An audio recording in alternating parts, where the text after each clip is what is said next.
Hi all, we are here at Fondazione Banca degli Occhi, Venice Mestre, for the final meeting of Aniridia Coast Action. So in this moment we are together with Ken Nischal, who is a professor in ophthalmology at UPCM Children's Hospital, Pittsburgh. Thank you for being with us. Oh, thank you very much. I'm very grateful to be invited to this wonderful meeting. Thank you. So, Ken, about your speech today, you talk regarding the importance of the collaboration between genetics, biology, and ophthalmology. Why this is so important? Because I think that, clinicians are very good at making a clinical diagnosis and describing the phenotype. Then biologists, molecular biologists, are very good at working out pathways.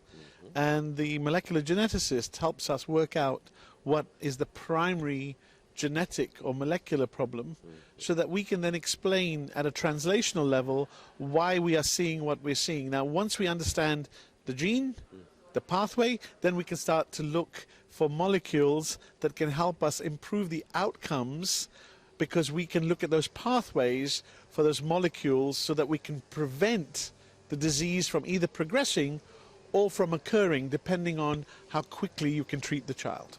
You talk about the phenotype, you talk about the mechanism between FOX1, FOX3, and the changes that these kind of genes can make to the disease.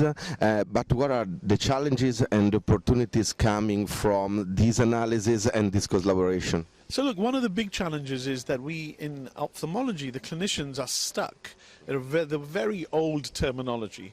Peters anomaly, sclerocornea. These are not diagnoses. These are signs. It's like saying somebody has a cough. You're not making a diagnosis, right? So if you don't make the correct diagnosis, how do you get the right treatment? How do our molecular biologists and our geneticists look for the correct gene or pathway if the clinicians are not making a diagnosis? So I think the challenges are to change the education of clinicians, but also change the education of the clinical geneticists. And the opportunity here is for us to develop a new classification scheme, one that I've proposed is being used, where we look at primary corneal disease and secondary corneal disease. But this will allow us to look at mechanisms and also look at outcomes for treatments for these different types of disease.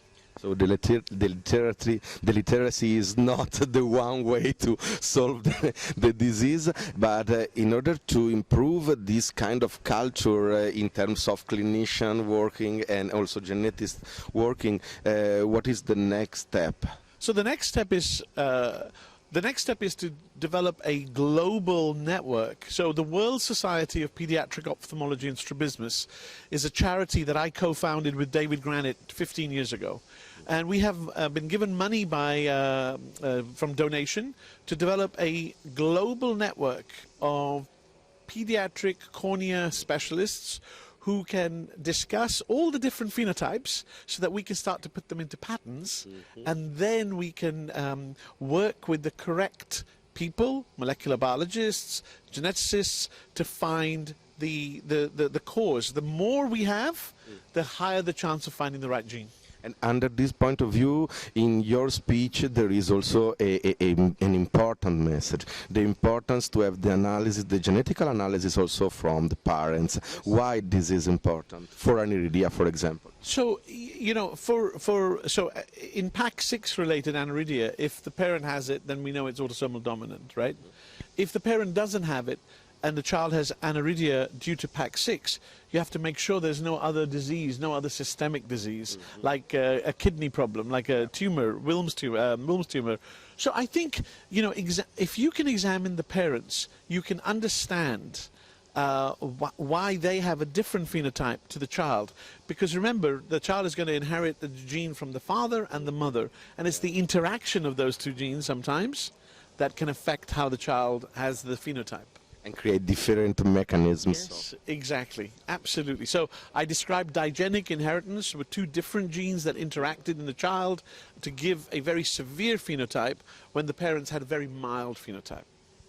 Thank you for your spotlight on this and for being with us. Thank you so much. Thank you.